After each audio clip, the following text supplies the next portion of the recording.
वृक्ष की सुंदरता उसकी पत्तियां होती हैं, वृक्ष की सुंदरता उसके फूल होते हैं, वृक्ष की सुंदरता उसके फल होते हैं, और इंसान की सुंदरता उसके संस्कार और शिव की भक्ति होती है।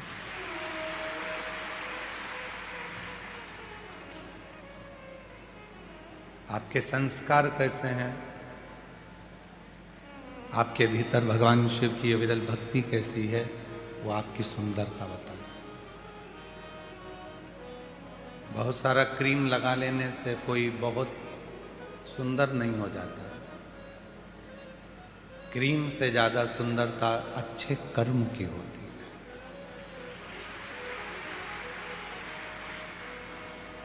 जब आप अच्छा कर्म करना प्रारंभ करते हैं,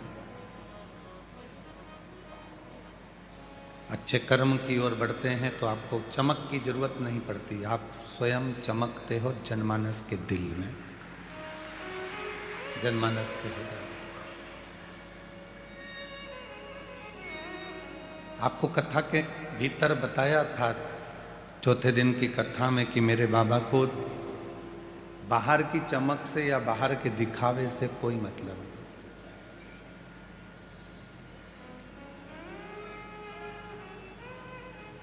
बाहर का दिखावा उसकी जरूरत नहीं है,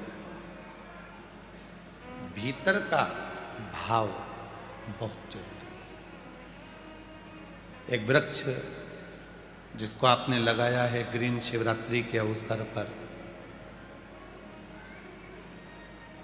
एक वृक्ष जिसको आपने लगाया ग्रीन शिवरात्रि के पवित्र अवसर पर,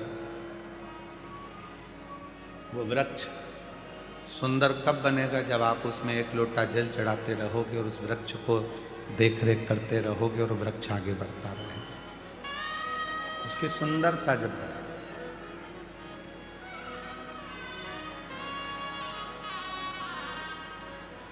अपने स्किन वालों से निवेदन है, एलईडी वाले एलईडियाँ चालू करें, जो एलईडियाँ बंद हैं, साइड की जो भी एलईडियाँ बंद हैं उनको चालू करें।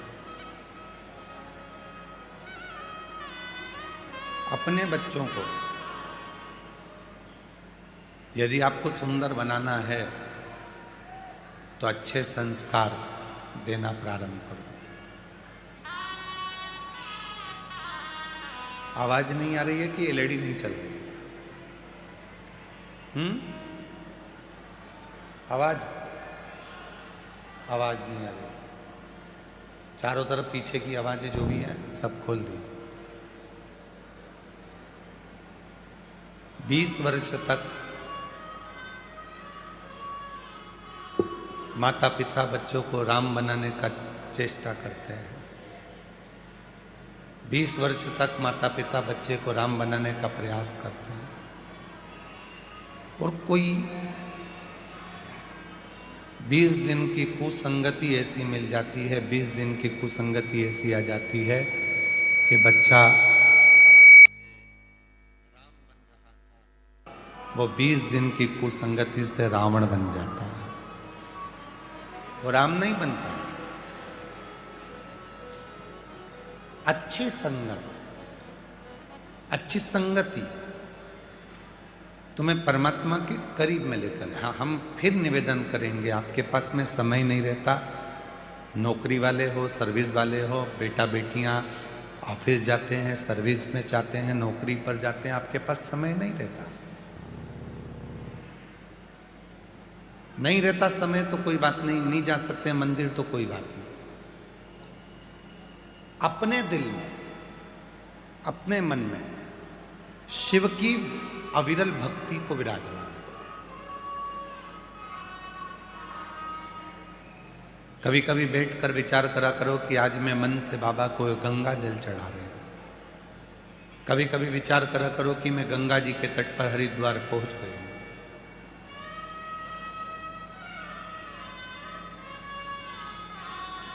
और माँ गंगा के तट पर हरिद्वार पहुंचने के बाद मैंने माँ गंगा का जल भर लिया है। आज मैं उस जल को लेकर महाकाल, बैद्यनाथ, भीमाशंकर, त्र्यंबकनाथ, मल्लिकार्जुन, रामेश्वरम जा रही हूं। भले नहीं गई, भले अपने घर पर हो, पर रोज प्रतिदिन एक ज्योतिर्लिंग की यात्रा करा करो। प्रतिदिन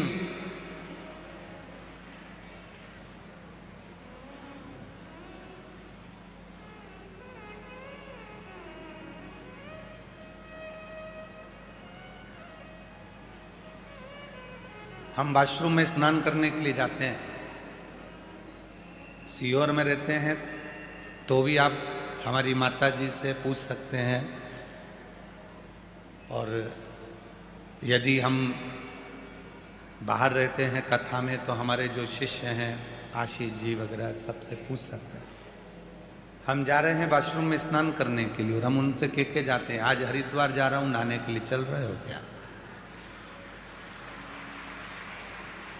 आज प्रयागराज जा रहे हैं नहाने के लिए। रोज प्रतिदिन एक तीर्थ का नाम लेते हैं और जब पानी शरीर पर आता है तो ये अनुभव करते हैं कि हमने गंगा का स्नान कर लिया, हमने छिपरा का स्नान कर लिया, हमने सरयू का स्नान कर लिया।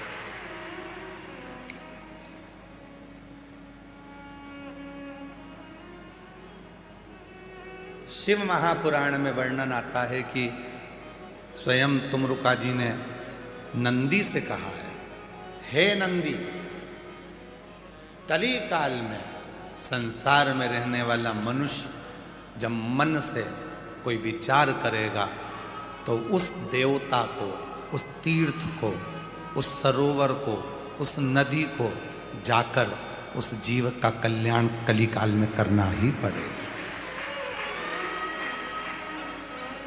बुजुर्ग हो गए, पाँव नहीं चल रहे, घुटने नहीं चल रहे, शरीर नहीं चल रहा, और बच्चों से कह रहे हो कि मुझे हरिद्वार ले चल, मुझे प्रयाग ले चल, मुझे यहाँ ले चल, और बच्चे नहीं लेकर जा रहे तो कहना बंद करो। स्नान करने के लिए जब आश्रम में जाओ तो बच्चों से कह दो आज मैं हरिद्वार जा रही हूँ नहाने के लिए, आज मैं प्रयाग जा रही हूँ नहाने के लिए। प्रेम जब अनंत हो गया तो रोम रोम। प्रेम की अनंतता में संत का भाव है।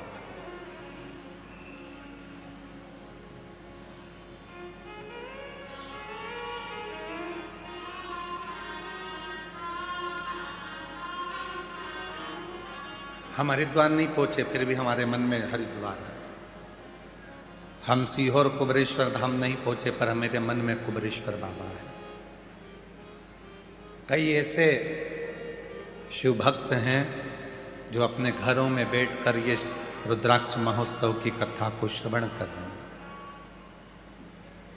और बाबा से प्रार्थना कर रहे हैं कि एक बार ऐसा मौका देना कि हम भी यजमान बनकर कुबरेश्वर धाम की धरा पर बैठ सकें।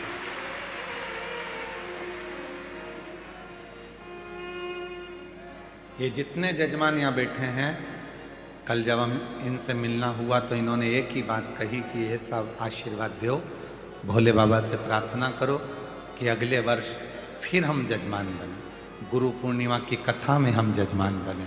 ऐसी कृपा कर दो कि हम यजमान पद ग्रहण कर दें। जब हम गुरु पूर्णिमा पर आए तो बाबा की कृपा से हमें यजमान पद मिले, ऐसी कृपा।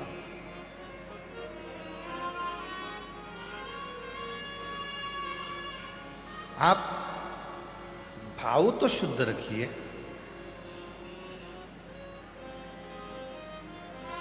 जब भाव ही शुद्ध नहीं होगा तो परमात्मा कैसे मिलेगा?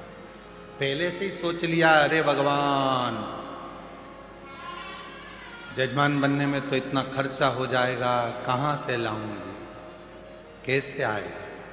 मतलब तुम अभी भी ये सोच रही हो कि तुम जजमान बन रही हो और अभी भी तुम ये सोच रही हो कि खर्चा तुम कर रही हो। यही तो बुद्धि से निकालना है।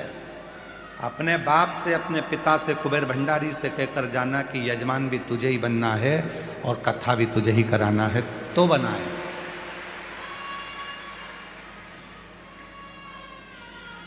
ये हमारी सामर्थ्यता नहीं है।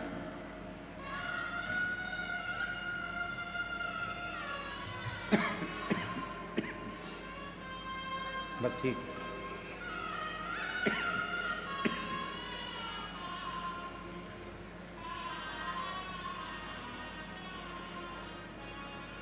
और मैंने तेरे ही भरोसे बाबा, तेरे ही भरोसे। भाग्य लिखने वाले विधाता हैं और भाग्य को पलटने वाला मेरा देवाधिदेव महादेव है, मेरा शिव।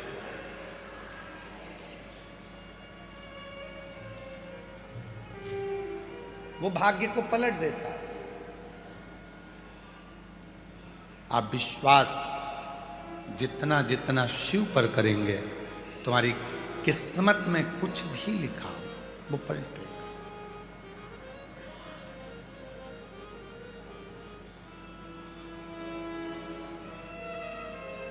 यहां पर एक कोई भाई आया है कहीं से, कल हम जा रहे थे तो रास्ते में वो मिला था।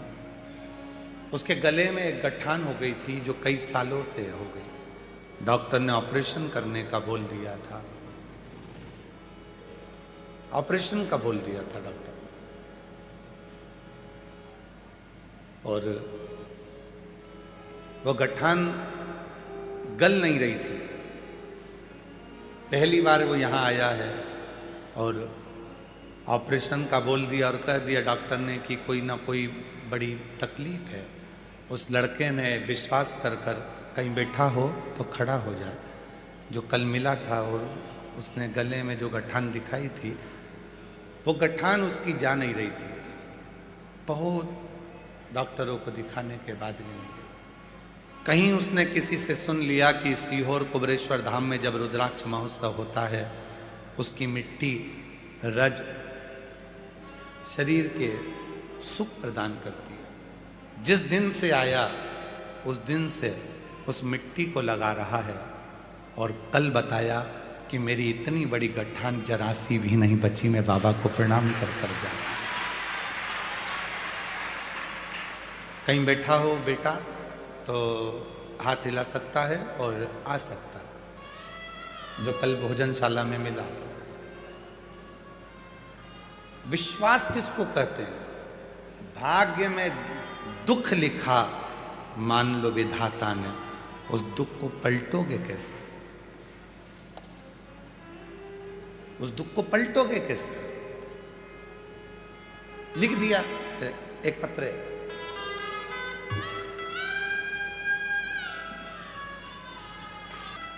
हम विचारों में फंसे हुए हैं।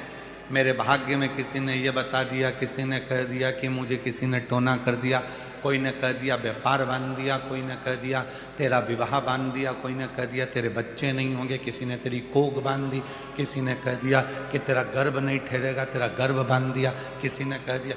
अरे भाई, कहने वाले कुछ भी कहें।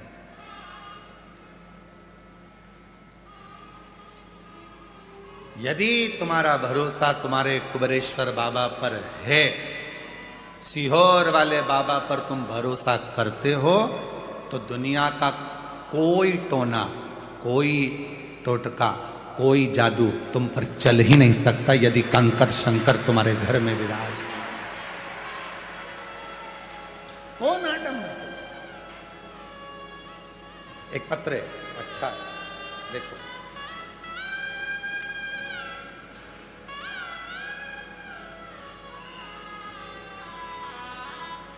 मैं उनको केवल जो आते हैं, कई लोग जिनके मन में केवल बेकार बुद्धि के लोग जो आते हैं, उनको लगता है इतना आता होगा, इतना जाता होगा, इतना कमाते होंगे, इतना करते होंगे। उनने केवल धन देखा। और जिनने कुछ नहीं देखा, केवल ये देखा कि मेरे बाप का घर है और एक दिन बाबा मेरी झोली भरेगा, भगवान ने उसको देना चालू किया।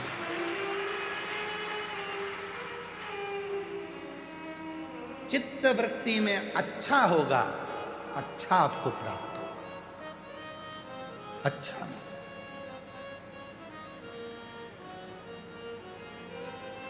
महाराज कितना ही लिख दिया लिखने वाले ने,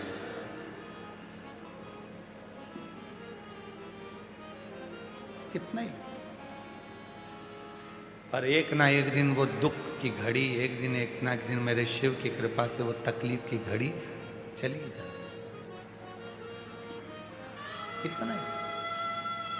वो एक लाइन शैलन जी तुमको आती होगी शायद, हमको स्मरण में थोड़ी कम आ रही है।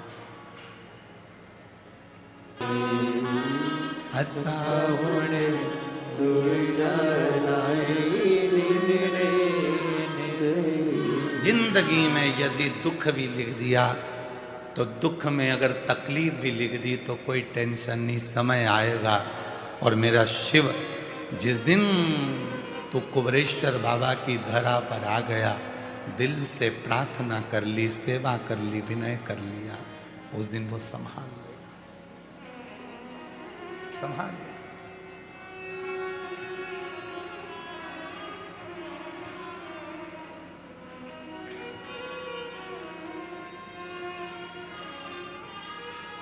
ये जितने सेवा में लगे हैं ना, जो भोजन परोस रहे हैं, 500 लोगों की टीम आई है। बर्तन मांजने में जो सेवा में लगे हैं, सोनी जी का पूरा ग्रुप, जितने सेवा में लगे हैं, बिटले सेवा समिति, कुबरेश्वर धाम, इनकी झोली में 1 रुपया भी नहीं देता है, ना आने का किराया ना जाने का किराया। ये कुबेर भंडारी इनको इतना देता है कि अगले साल फिर इनके फोन आते हैं कि हमें पहुंचकर सेवा करना है, बाबा ने खूब दे दिया। हम कितना देंगे? 200 रुपये, 500 रुपये, 1000 रुपये, 300 रुपये, 25,000, 50,000, 1 लाख देवी देंगे। और वो 1,50,000, 25,000, 10,000, 500 रुपये उसके मालूम पड़ा यहाँ से जा रहे थे, गिर गए, कहीं चोरी चले गए, या घर पर जाकर व्यर्थ काम में लग गए, तो क्या मतलब का। पर हमारे देने से ज़्यादा यदि वो देगा ना, तो ऐसा देगा कि जिंदगी में कभी कहीं गिरने नहीं, कभी नहीं गिरने देगा।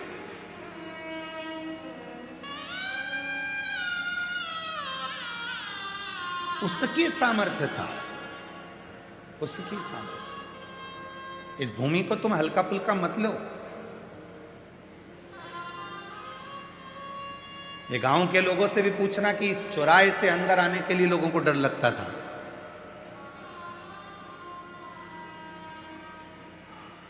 तब हम